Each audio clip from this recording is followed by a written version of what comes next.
आपका जो बयान जो मैं सुन पा रहा हूँ, बहुत आप में कितनी उत्तेजना है ऐश्वर्य, और आप कितने शानदार साथी। आप कह रहे थे कि मैं देखूंगा कि विनेश फोगाट कब पश्चिम बंगाल जाएगी। जी हिम्मत है थोड़ी बहुत, कमर में थोड़ा दम है तो नरेंद्र मोदी से पूछिए कि आप मणिपुर कब जाओगे। पूछिए ना नरेंद्र मोदी से। जब बीजेपी को पसंद होगा तो जवाब ध्यान से सुन लीजिए आप। खुला डिबेट में आपका स्वागत है। ओलंपियन विनेश फोगाट और बजरंग पुनिया ने कांग्रेस पार्टी ज्वाइन कर ली है, जिसके बाद बीजेपी जबरदस्त तरीके से उन पर हमलावर है और उनके आंदोलन को फर्जी बता रही है। और कहा जा रहा है आंदोलन तो सिर्फ एक बहाना था, असल मकसद राजनीति में आना था। जबकि विनेश फोगाट का कहना है कि जब वे मुश्किल दौर में थी तब बीजेपी को छोड़कर बाकी सभी पार्टियों ने उनका साथ दिया था। आपको बता दें, विनेश फोगाट को कांग्रेस ने हरियाणा विधानसभा चुनाव में पार्टी का उम्मीदवार भी बना दिया है। इसी मुद्दे पर सपा प्रवक्ता मनोज काका ने बीजेपी प्रवक्ता के साथ साथ गोदी एंकर की जोरदार धुलाई कर डाली। अंत तक देखिए यह शानदार डिबेट। आइए देखते जाएगा।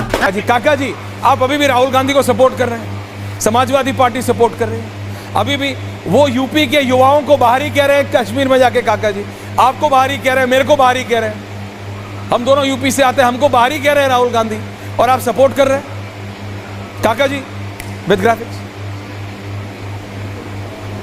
ऐश्वर्य, बहुत देर से मैं आपको सुन जी, रहा थैंक यू था और सारे प्रारंभिक उद्बोधन को भी मैंने सुना। राहुल जी क्या कह रहे हैं क्या नहीं कह रहे हैं, जो ये देश का संविधान कह रहा है और संविधान के जो अनुच्छेद हैं 14 से लेकर 18 तक, वो इस देश के सभी नागरिकों को, 140 करोड़ के लोगों को हर जगह जाने का, अपने देश के टेरिटरी में व्यापार करने का, चुनाव लड़ने का, रहने का उनको अधिकार दिया हुआ है। तो राहुल जी क्या कह रहे हैं मैंने नहीं सुना, लेकिन आपका जो बयान जो मैं सुन पा रहा हूँ, बहुत आप में कितनी उत्तेजना है ऐश्वर्य, और आप कितने शानदार साथी। आप कह रहे थे कि मैं देखूंगा कि विनेश फोगाट कब पश्चिम बंगाल जाएगी। हिम्मत है थोड़ी बहुत, कमर में थोड़ा दम है तो नरेंद्र मोदी से पूछिए कि आप मणिपुर कब जाओगे। पूछिए ना नरेंद्र मोदी से पूछिए। देश में जाति देख के हत्याएं हो रही है, नरेंद्र मोदी से पूछना चाहिए। आपको रेहाना के ट्वीट पे तो आपको आ गया, यह रिपोर्ट स्टेटमेंट आ गया है कि उनको पैसे मिलते हैं। आपको कितने पैसे मिलते हैं भारतीय जनता पार्टी का वंदना गाने का? इस देश के किसानों पर आप सवाल खड़े कर रहे हो। किसानों पे कोई कर नहीं सकता, आपने मेरा सुना नहीं पूरा कि हम मुजफ्फरपुर करना चल लघुचेत साम उदार चरिता नाम तू बस दे कुटुंबकम। तो दुनिया में जब किसी पर नरेंद्र मोदी टिप्पणी कर सकते हैं, बीजेपी टिप्पणी कर सकते हैं, जाकर मिलते हैं विदेशों में, तो एक अभिनेत्री जो वैश्विक है, अगर उसने कोई बयान दे दिया तो आप इतना क्यों मरमरा गए? और मानवता के पक्ष में सभी को दुनिया में हक है, कहीं भी अन्याय हो तो बोले। अगर अमेरिका में भी ब्लैक लोगों के खिलाफ अन्याय होता है तो हम लोग बोलते हैं। दुनिया में कहीं भी मानवता के अगर पक्ष में कोई बात ना हो रही है, पूरे दुनिया में अन्याय और अत्याचार जहाँ हुआ, चाहे साउथ अफ्रीका में हुआ, चाहे अमेरिका में हुआ, उनका अनुसरण हुआ, तो आप रेहाना पे चले गए और आप समाजवादियों पे बात कर रहे हैं। आज उत्तर प्रदेश में मुख्यमंत्री योगी आदित्यनाथ और उनके पुलिस अधिकारी जाति देख के, आप गुजर होंगे, आप यादव होंगे, आप वर्मा होंगे, आप पटेल होंगे, आप बोल रहे हैं हत्या कर दी जाएगी। सुल्तानपुर में 14 लोग थे डकैती में और मारा कौन गया? सिर्फ एक यादव को घर से उठा करके हत्या करी गई। योगी आदित्यनाथ उत्तर प्रदेश में पूरे बहुजनों की हत्या कर रहे हैं। ये हमारा समाजवादियों का पूरे उत्तर प्रदेश के लोगों का मानना है। आप उस सरकार ओके, आपका मानना है। Now point by point rebuttal काका जी, नाउ प्लीज रिलैक्स। कंचना जी आ रहा, लेकिन एक मिनट देखिए, मैं आपकी व्यथा समझता हूँ। मैं आपकी नहीं काका जी प्लीज नाउ प्लीज, काका जी नाउ प्लीज, काका जी नाउ प्लीज, मैं आपकी व्यथा समझता हूँ। रेहाना बॉम्बे गई, सैफई नहीं आई थी, you have a problem, it's okay. आपको रेहाना किसानों के लिए संवेदनशील लगती है। Now please listen to me, मैं आपके बीच में नहीं बोला, नाउ बीच में नहीं तो मैं ऑडियो डाउन कर दूंगा। प्लीज प्लीज, मैं आपके बीच में नहीं बोला, नहीं देखिए, मैं आपके बीच में नहीं बोला, प्लीज बीच में नहीं। वो देखिए, वो बॉम्बे आई, सैफई महोत्सव में नहीं आई। आपकी व्यथा मैं समझ रहा हूं। Now please relax, now please relax. आपको मैंने कहा ये ग्राफिक्स चलाने के लिए, no, get Rahul Dev ji on it, get Sushil Pandit ji on it. आपको ब्लैक लाइव्स मैटर पे बोलना है, बोलिए प्लीज, मैं काका जी मान लूंगा, लेकिन अयोध्या की उस बेटी के लिए भी बोलिए। अरे डिंपल यादव जी का पूर्व सांसद प्रतिनिधि रंगे हाथ हाफ न्यूड पकड़ा जाता है एंड मनोज सिंह काका को ब्लैक लाइव्स मैटर पे बात करनी है तो वोट जाके शिकागो में मांगिएगा, वोट जाके शिकागो में मांगिएगा। अगर बिजनौर जाके वोट मांगा काका जी तो मेरे को दिक्कत आएगी। वोट शिकागो में मांगिएगा, ब्लैक लाइव्स मैटर पे बात करनी है वहां कीजिएगा। रेहाना सैफई नहीं आई, आपकी दिक्कत है, मैं मान लिया। मैं आपको पॉइंट बाय पॉइंट बोल रहा हूं, रिलैक्स कीजिए, सवाल नहीं कर पा, रिलैक्स कीजिए, अरे करिए ना। टिके हुए बोलने से कुछ नहीं होता है। आपने मणिपुर पे प्रधानमंत्री से 10 बार नहीं 100 बार पूछा, मैंने कभी नहीं रोका। 20 डिबेट किए हमने, पर मैं आपसे सीरियसली कह रहा हूं, आप रेहाना को फार्मर क्या मानते हैं, एक्सपर्ट मानते हैं, क्या मानते हैं? She is a very good singer, performer. किसानों का, भारत का क्या, अमेरिका के किसानों से भी उनका कोई मतलब नहीं है साहब, समझिए, प्लीज अंडरस्टैंड। आपकी पार्टी का बॉलीवुड एक्टर से ठीक है भैया, अच्छा कनेक्शन होना चाहिए, आपका है, अच्छी बात है। आपकी दिक्कत है वो नहीं आई, ले आना अगली बार आप भी सैफई, जब आपकी सरकार आए, अगर आई तो कभी। But relax.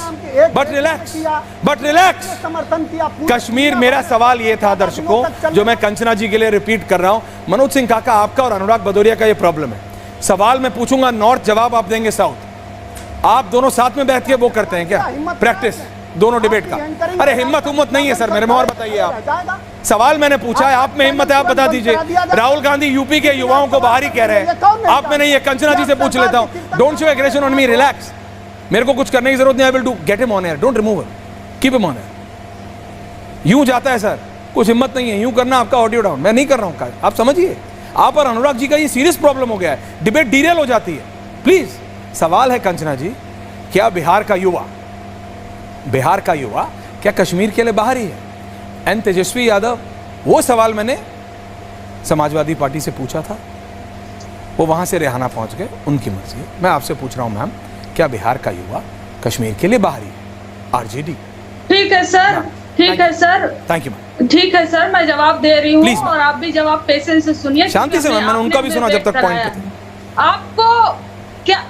आपसे मैं पूछ रही हूँ कि हिमाचल प्रदेश हो गया, झारखंड हो गया, उत्तराखंड हो गया, बहुत सारी ऐसी जमीनें हैं जो ट्राइबल एरिया की जमीनें हैं, और बहुत सारे ऐसे जमीनें हैं जो उसी प्रदेश के और उसी वहीं के लोगों के लिए रिजर्व है। कोई बाहरी जाकर जमीनें नहीं खरीद सकता। ये झारखंड में है और ये हिमाचल में भी है, ये उत्तराखंड में भी है। लेकिन इन्होंने क्या कर दिया है कि कश्मीर में वहां पर इनके लोग, जैसे अयोध्या, एग्रीकल्चरल लैंड सारी जमीन किसने खरीदी? पहले सुन लीजिए आप, पहले सुन, आपको पसंद नहीं है ना, दूसरा जवाब बोलिए ना, मैंने क्या रोका आपको? जब बीजेपी को पसंद होगा तो जवाब ध्यान से सुन लीजिए आप। और कई स्टेटों में, जैसे हरियाणा हो गया, कई जगहों पर हो गया, डोमिसाइल है, ताकि वहां के राज्यों के लोगों को जॉब में प्रोटेक्ट कर सके। अगर ऐसी भाषा में अगर राहुल गांधी जी ने कुछ किया तो आप पूरे देश से जोड़ दिए कि राहुल गांधी तो पूरे देश के खिलाफ है, इंडिया तो पूरे देश के खिलाफ है, बीजेपी के सामने तो कोई पार्टी है ही, जबकि बीजेपी को मिलता है सिर्फ 37% वोट, सिर्फ 37% वोट 2019 में बीजेपी को मिला था। बाकी जो वोट मिलता है, जो वोट लोग करते हैं, मैं तो कांग्रेस की बात कर रहा हूँ, बीजेपी की बात ही नहीं कर रहा। नो रिलैक्स, मैं भी आपकी भाषा बोलूंगी और आता है मुझे बोलने, आप ही की भाषा में आपको जवाब दूंगी। रिलैक्स सौर्य जी, रिलैक्स, जवाब सुनना सीखिए। अगर 37% के बजाय बाकी वोट किसी अन्य पॉलिटिकल पार्टियों को जाता है तो उन लोगों का सम्मान करना सीखिए, जो समाजवादी पार्टी को, आरजेडी को, कांग्रेस को, टीएमसी को, जदयू को पार्टी मानती है। उनका सम्मान करना सीखिए। वो है, अगर उनका टीडीपी में है उनका फेस, तो उनका सम्मान करने सीखिए। बीजेपी भारत नहीं है और भारत बीजेपी नहीं है, दोनों अलग है। अगर आप कहोगे कि बीजेपी के अलावा कोई ऑप्शन नहीं है तो गलत है। और सेकंड में जवाब देना चाहती हूँ विनेश फोगाट के मामले में। आपने ब्रिजभूषण ने कह दिया, देखो मैं तो पहले कह दिया था वो पॉलिटिकल मोटिवेटेड है, इसलिए आंदोलन कर रही है। लेकिन आपसे सीधा एक सवाल है कि अगर बंगाल में जो इतना जघन्य कांड हुआ है, जो डॉक्टर प्रोटेस्ट कर रहे हैं और लोग प्रोटेस्ट कर रहे हैं, उसमें से एक डॉक्टर निकल कर और कब का भारतीय जनता पार्टी ज्वाइन कर ले, तो क्या हम ये कहते देखो शहजाद जी, आ रहा हूं, relax, give a time. Protest कर रही थी क्योंकि वो पॉलिटिकली मोटिवेटेड थी बीजेपी से, नहीं वो नीड ऑफ द टाइम था। क्या जो लड़की के साथ आज खड़े हैं, सब प्रोटेस्ट कर रहे हैं और कह रहे हैं कि नहीं, और सब खड़े हैं, आई गेव यू सजा मिले, यही बात है। I gave you time ma'am, मेरा माइक निकल गया था, it's okay, get me on. दोस्तों आपको बता दें, विनेश फोगाट का कांग्रेस पार्टी ज्वाइन करने से कईयों को एक साथ तेज लाल मिर्ची लग चुकी है, जो आप अच्छे से समझ सकते हैं। इस बीच रेसलिंग फेडरेशन ऑफ इंडिया के पूर्व अध्यक्ष और पूर्व भाजपा सांसद बृजभूषण शरण सिंह ने बड़ा बयान दे दिया है। उन्होंने कहा कि मैंने तो पहले ही कह दिया था कि यह खिलाड़ियों का आंदोलन नहीं है, बल्कि इसके पीछे कांग्रेस का बड़ा षड्यंत्र है। बृजभूषण शरण सिंह ने कहा, 18 जनवरी 2023 को जब जंतर मंतर पर विरोध प्रदर्शन शुरू हुआ तो मैंने कहा था कि यह खिलाड़ियों का आंदोलन नहीं है, इसके पीछे कांग्रेस है, खासकर भूपेंद्र हुड्डा, दीपेंद्र हुड्डा, प्रियंका राहुल। ये कांग्रेस का आंदोलन है और आज ये बात सच साबित हो गई है। इस पूरे आंदोलन में हमारे खिलाफ जो साजिश हुई उसमें कांग्रेस शामिल थी। विनेश ने कांग्रेस पार्टी ज्वाइन करके कैसा किया, अपनी राय हमें जरूर बताएं। वीडियो पर लाइक कमेंट करना ना भूलें। धन्यवाद।